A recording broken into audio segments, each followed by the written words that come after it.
La esifike sangazwana khona ukuthi uhambe kuthe mase kuzophela lento lena wase eqala eveza ukuthi kunabantu abangaphansi kwakhe okufanele bathole imali.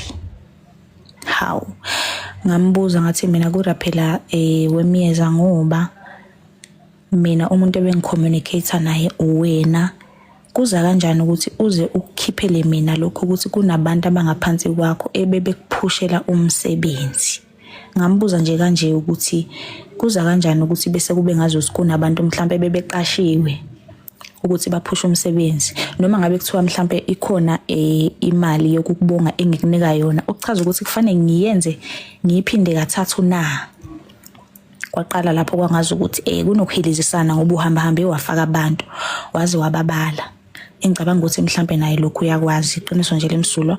Wathi yena kunoButumex obemsiza kufana athola ukhadi.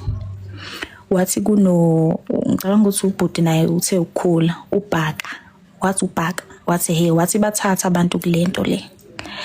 Ngayibuza ukuthi okay mangase kuthiwa ke ngiyambonga umyeza mhlambe lithi sengimfakela u5K wokumbonga phela njengoba esho, because nami ngiyazi vele ungiyabonga usasebenza imali njengamanje. Kusho sifanele ngithathe lo 5